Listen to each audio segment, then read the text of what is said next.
Pasadas unas cuantas semanas, ya en el mes de julio, terminando el mes de julio, volvemos a tomar contacto con Luis Núñez. Muy buenas tardes, Luis, ¿cómo estás?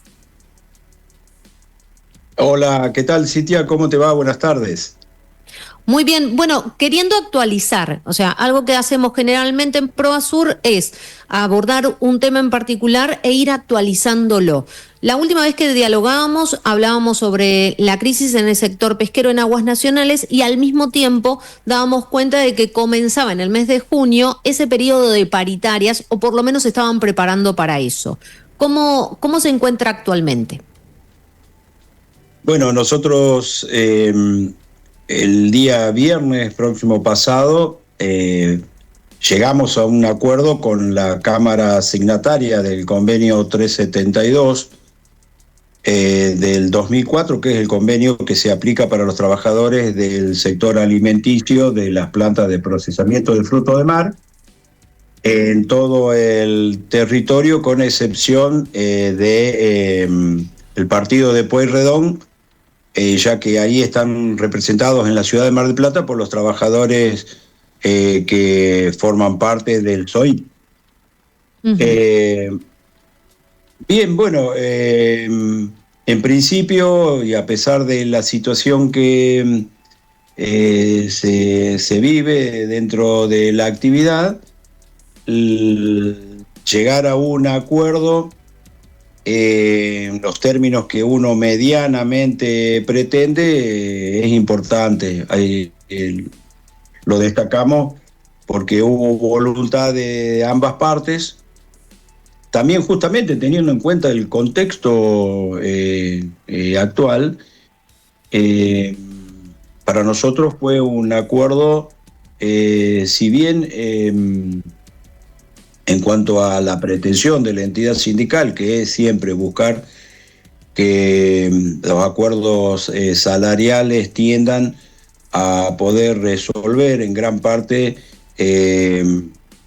la canasta familiar del trabajador y la trabajadora y su familia, o que esté por encima de la pobreza, el salario que se acuerde, que bueno, nosotros lo hemos logrado, pero igualmente sabemos que hoy, por la situación que se vive, es el incremento incesante de los servicios, impuestos, alimentos, medicamentos, alquileres, entre otras cosas. A veces no hay dinero que alcance cuando se trata de una familia que mínimamente tiene 2 o 3 hijos, que esto es lo común dentro de la actividad. Sí. Así que igualmente cabe destacar que no hubo que llevar esto al ámbito de las medidas de acción directa para poder cerrarlo. Se cierra en los mismos términos que se vinieron cerrando los acuerdos de años anteriores. Inicialmente se acordó sumas no remunerativas para las distintas categorías de trabajadores y trabajadoras. Por otro lado, se incorporaron cláusulas de revisión permanente, teniendo también en cuenta la posibilidad de que pueda haber una devaluación, anunciándose que puede llegar a haber una devaluación lo que queda del año. Estamos, bueno, justamente en los escritos que estamos firmando, haciendo esa previsión en forma consensuada. Por otro lado, también pudimos mantener, no incrementarlos, pero sí mantener el sistema de incentivos, si se quiere, semestral, a través del otorgamiento de un bono para Navidad o al inicio de clases, que sigue siendo de 200.000 pesos para cada una de esas fechas, en diciembre del 2025 y marzo 2026. Así que de alguna manera el acuerdo satisfizo las expectativas que tenían nuestros compañeros y compañeras de las plantas de procesamiento en toda la provincia, esto a través de lo que nos informan los delegados de comisiones internas de cada una de las plantas de procesamiento, como así también los compañeros que forman parte de la comisión directiva y que integran, están trabajando en distintas empresas de la provincia. Con lo cual, hoy esperamos, a partir de hoy, el cumplimiento por parte de las empresas del pago de lo retroactivo a partir del mes de junio, del 1 de junio. Ya están notificadas todas. Y ahora, bueno, sí estamos tramitando, por supuesto, ante el Ministerio, ante la Secretaría, perdón, de Trabajo de Nación, la correspondiente homologación del acuerdo suscripto entre las partes. Luis, algo que se va observando en cada uno de los convenios que se van firmando incluso es el tema de las sumas no remunerativas. O sea, no se habla de un incremento con pase a básico, sino de sumas no remunerativas. ¿Cómo observan ustedes esto? ¿Es una salida, es una posibilidad de acceder a un incremento y si no de otra forma no podrían hacerlo? En general, a ver, la metodología, yo también soy paritario en otros convenios alimenticios. La metodología hoy es, como está tan baja, digamos, la inflación, más allá de que hay una inflación baja, pero nosotros tenemos, como te digo, la canasta familiar altísima. Y hay conceptos que se incrementan periódicamente, no así los salarios. Sí. Con lo cual el poder adquisitivo se ha visto reducido, o sea, podemos satisfacer menos necesidades básicas. En ese camino, el acordar conceptos no remunerativos se suele hacer, por ejemplo, por 3 meses y se va volcando luego a los básicos de convenio en forma acumulativa. Eso es una metodología, pero teniendo en cuenta la inflación. La inflación es tan baja, lo que, digamos, resulta de eso son incrementos también relativamente bajos, mensuales, no sé, 10.000 pesos por mes, 12.000 pesos por mes, con lo cual uno no puede hacer frente justamente a los demás incrementos que tiene en forma permanente. Otra forma es como la que adoptamos nosotros, digamos, acordar conceptos no remunerativos por más tiempo, pero cobrando el 100%. Por ejemplo, nosotros acordamos 200.000 pesos por mes para los trabajadores mensuales y 180.000 para los trabajadores quincenales, cuando el año pasado habíamos acordado 360.000, o sea que estamos hablando casi de la mitad, pero en el contexto actual, de baja inflación, entre otras cosas. En ese camino, nosotros, ¿qué es lo que logramos? Que las empresas paguen el 100% de esos 200.000 pesos mes a mes. La suma de eso nos da en el transcurso, si lo contamos por todo el periodo, son 2.400.000. Uh-huh. Si uno lo compara con otros acuerdos que van haciéndolo en forma escalonada, el trabajador posiblemente en ese mismo periodo gane mucho menos con esa otra metodología.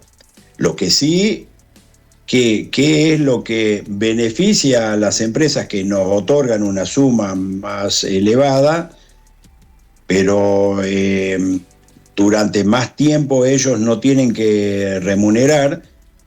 Justamente se ahorran los aportes y contribuciones de ese periodo,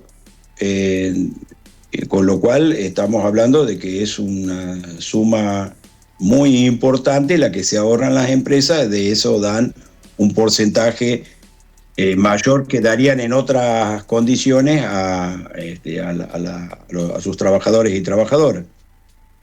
¿Se hace algún Pero tipo bueno, de salvedad, Luis? ¿Se hace algún tipo de salvedad para aquellas personas que, por ejemplo, están cerca del periodo de jubilación? ¿Por qué? Porque esto obviamente los afecta a ellos en particular. Hay quienes toman en cuenta esta situación en particular y hacen algún tipo de excepción. En este caso, ¿se sí. están haciendo? Sí, de hecho, inclusive en otras situaciones particulares, también se ha hecho la salvedad para aquellos trabajadores que van a entrar a, digamos, los últimos 10 años de trabajo, que son los que se consideran para el cálculo del porcentual que le van a pagar sobre el salario como activo en el caso de jubilarse. Que eso sí o sí hay que tenerlo en cuenta porque tiene, digamos, una implicancia para ese trabajador. Los aportes son los que van a ser tenidos en cuenta al momento de hacer el promedio para luego pagarle el ANSES, en este caso la jubilación. Sí, son parte de los temas que vamos tratando y que vamos desarrollando y que incluso se van advirtiendo. Luis, la última pregunta, viste que nosotros siempre hacemos lo mismo, decimos, bueno, charlamos un ratito y ya vamos casi como una hora porque hay muchos temas para poder desarrollar al respecto. Pero la última consulta que quería hacerte en esta entrevista es cómo observan ustedes el conflicto de los congeladores de esta temporada en aguas nacionales y cómo en vez de solucionarse se está llegando cada vez a un punto más de no encontrar esa solución. Bueno, yo en algún momento emití mi opinión. Por supuesto, yo siempre voy a descargar la mayor responsabilidad sobre las empresas, porque son las que representan al más poderoso frente al trabajador que vive de su trabajo y que si no lo tiene pasa las mil penurias con su familia. Que es lo que me imagino que le debe estar ocurriendo a los trabajadores del sector marítimo, que decidieron luchar por un no a la baja de sus salarios y cuya dirigencia hizo lo que le pidió la gente. Yo he escuchado, por ejemplo, empresarios como Fernando Álvarez denigrar a la dirigencia y a sus propios trabajadores, tratándolos de todo, inclusive de asesinos. Cuando la verdad que él también estuvo involucrado en un tema tan delicado como fue la muerte del empresario Cacho Espinosa. Si bien no se pudo probar quién fue quién lo mató y quiénes fueron los instigadores del asesinato de Cacho, la cuestión es que hablar de asesino, de asesinato, demás, es muy delicado. Y por eso digo yo, justo a alguien que le tocó pasar por una situación así de complicada, que lo diga con tanta liviandad, molesta justamente en el contexto en que se dan las cosas. Y respeto al empresariado que presentó sus números y demás y consideró y planteó de que esa era la posibilidad y la sigue planteando, pero en otros términos. Independientemente de eso, yo el otro día comentaba, nosotros tuvimos un conflicto en el 2005 que terminó no tan solo generando un gran problema dentro de la actividad, peleábamos por un mejor salario en ese momento, sino que terminó generando un conflicto entre el gobernador y los intendentes, los dueños de medios. Bueno, fue toda una batahola generalizada, porque de alguna manera no se le había prestado atención a la situación de los trabajadores y trabajadoras en ese momento. Y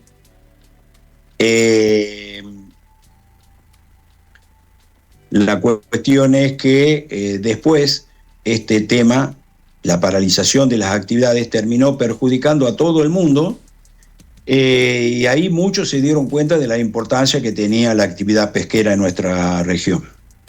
Yo creo que acá faltó eso, mayor responsabilidad del gobierno, porque también pierde.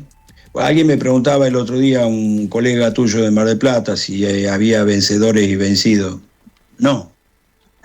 Todos fueron derrotados en este aspecto los trabajadores, porque se quedaron sin ingreso, más allá de que lograron de que no se les descuente.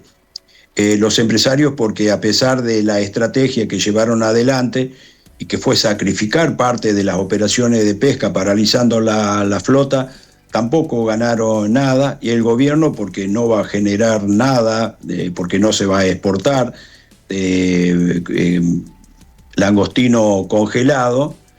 Entonces, algo tienen que aprender de esta lección, y creo que es trabajar en otros temas, actuar y hacer las cosas con seriedad, buscar alguna manera que no sea tocar el salario de los trabajadores para poder mejorar sus beneficios.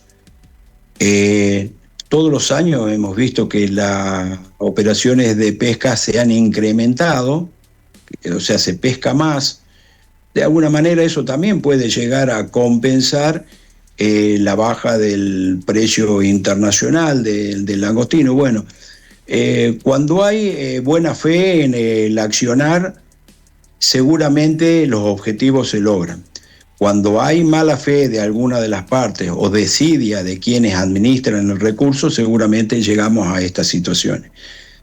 Yo espero que esto se pueda resolver, y vuelvo a decirte, pongo en cabeza de los empresarios la mayor responsabilidad, porque ellos tienen también una responsabilidad empresaria, una responsabilidad social, y están explotando un recurso que nos pertenece a todos los argentinos. Queda claro, Luis. Así que, bueno, principalmente agradecerte por estos minutos y bueno, veremos cómo sigue todo este conflicto. Sabemos que todo el sector y encima toda la comunidad y la provincia y el mismo litoral marítimo lo sigue de cerca. Así que muchísimas gracias. No, gracias a vos, Cintia. Un saludo para ustedes. Hasta pronto. Chao, hasta pronto. Muchas gracias. Ahí escuchábamos la palabra de Luis Núñez, secretario general del STIA, del Sindicato de Trabajadores de la Industria de la Alimentación. Vamos conociendo cada una de las palabras de los diferentes actores de este sector. Vamos a un tema y a la vuelta vamos a hablar sobre el aniversario de la ciudad de Puerto Madryn y cómo el tema pesquero también estuvo en ese evento.